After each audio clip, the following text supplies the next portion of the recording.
દિલ્હીના જંતર મંતર ઉપર જે કંઈક પ્રદર્શન થયું, સ્ટુડન્ટે જે કંઈ બી ત્યાં માંગણીઓ સાથે પ્રદર્શન કર્યું હતું, શિક્ષામંત્રી રાજીનામું લેવાયું છે અને ત્યારબાદ એ પ્રદર્શન દરમિયાન જોવામાં આવ્યું કે વડાપ્રધાનને પણ ગાળો આપવામાં આવી છે, એમને મધરને પણ ગાળો આપવામાં આવી છે.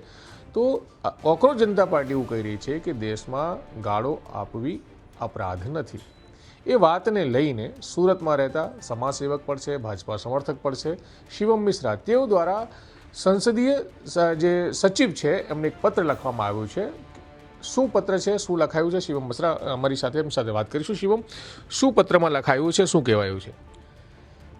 છેલ્લા 4-5 દિવસ પહેલાં એક આંદોલન સમાપ્ત થયું જેનું નામ કોકરોચ જનતા પાર્ટી.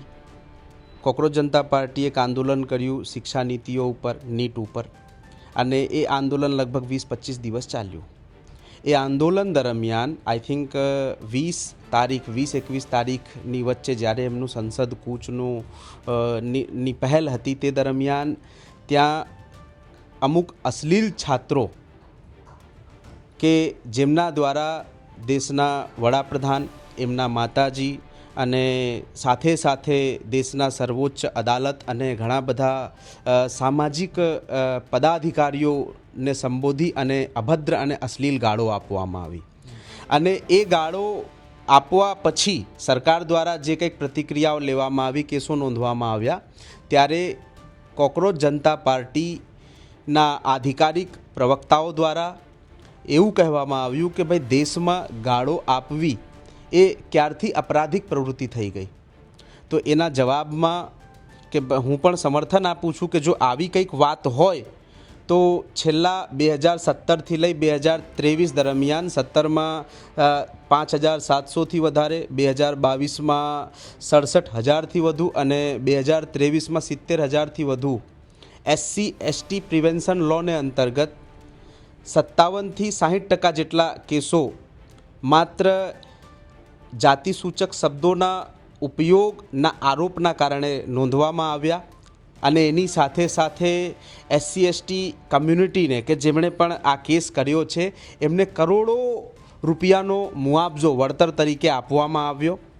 અને એની સાથે સાથે જેની ઉપર કેસ થયા છે તે આજ દિન સુધી કોર્ટના ધક્કા ખાય છે. સરકાર અને પ્રશાસન દ્વારા એમને પ્રતાડિત કરવામાં આવે છે, સામાજિક રૂપે એમની છબીને ખરડવામાં આવે છે. તો સૌથી પહેલાં જો સૌરભ દાસ અને CJPનું એવું કહેવું હોય કે ગાળ આપવી અપરાધ નથી, તો એમણે તાત્કાલિક આ વિષય પણ ઉપાડવો જોઈએ કે જે પણ દેશના લાખોની સંખ્યામાં પરિવારો આજે બેઘર થયા છે, સેંકડોની સંખ્યામાં આરોપીઓ જેમને બનાવવામાં આવ્યા છે, તેમના પરિવારના લોકો આ ડર અને અપમાનને સહન ન કરવાના કારણે એક્સપાયર થયા છે અને બહુ યાતનાઓ એમને આપવામાં આવી છે. તો જે પણ આ SC/ST કેસના આરોપીઓ છે એમને તત્કાલ પ્રભાવથી બરી કરવામાં આવે. એમને જેટલી યાતનાઓ આપવામાં આવી છે એ અને જે કેસો એમની ઉપર નોંધવામાં આવ્યા છે તે લઈ અને સાર્વજનિક રૂપે સરકારે માફી માગવી જોઈએ. અને એની સાથે સાથે જે વળતર, કરોડો રૂપિયાનું વળતર ફરિયાદીઓને આપવામાં આવ્યું છે તેને વ્યાજ સાથે વસૂલ કરી અને જે પણ આરોપી તરીકે પ્રદર્શિત કરવામાં આવ્યા છે અને ખોટા આરોપો એમની ઉપર લાગ્યા છે તો એમને આપી અને એમના સન્માનમાં વધારો કરવામાં આવે. આ જ વિષય છે અમારો. અને આ વિષય સાથે અમે લોકસભાના સંસદીય સચિવને કે જે લોકસભાના કાર્યોના વડા હોય છે એમને સોંપ્યું છે કે એ વિષય લોકસભામાં સત્ર દરમિયાન વિવિધ સાંસદો દ્વારા અને સંસદ ભવન દ્વારા ઉચકવામાં આવે અને એમને ન્યાય મળે. હવે આ સમગ્ર મામલે જે કે વડાપ્રધાનને ગાળો આપવામાં આવી હતી તો એને લઈને વડાપ્રધાને બધાને માફ કરી દીધા છે, તો એ વિષય પર તમારું શું કહેવું છે? આપણે ત્યાં કહેવાય છે કે क्षमा बड़न को चाहिए छोटन કહું ઉત્પાત.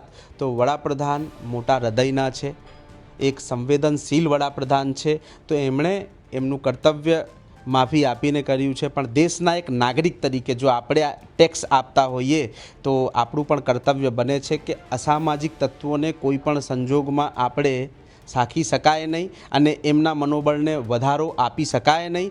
એ હેતુથી આપણે આ ફરિયાદ નોંધાવી છે કે જે કંઈક આ ઘટના છે એમાં ન્યાય અને લોને સંબંધિત સંવિધાનને અનુરૂપ કાર્ય કરવામાં આવે. જો એમને છૂટ આપવામાં આવે છે તો SC/ST પ્રિવેન્શન લો જે કંઈક છે એને તત્કાલ બંધ કરવામાં આવે અને લોકોને સન્માન સાથે જીવવાનો અધિકાર મળે. તો બિલકુલ આપણે સાંભળ્યું કે જે રીતે કોકરોચ જનતા પાર્ટીના નેતાઓ પ્રવક્તાઓ કહી રહ્યા છે કે ગાળો આપવાનો કોઈ અપરાધ નથી, ગુનો નહીં નોંધાવવા જોઈએ, તો એ જ વાતને આગળ વધારતા શિવમ મિશ્રા કહી રહ્યા છે કે ગાળો આપવાથી જો લોકોને વિરુદ્ધમાં OBCના હોય, જનરલ કેટેગરીના હોય, એ લોકોની સામે, અસંખ્ય લોકોની સામે, લાખો લોકોની સામે કેસ નોંધાતા હોય તે કેસ પણ રદ થવા જોઈએ અને જે વળતર આપવામાં આવ્યા છે એ પણ વ્યાજ સહિત પાછા લેવા જોઈએ. સંજયસિંહ રાઠોડ, ગુજરાત તક, સુરત.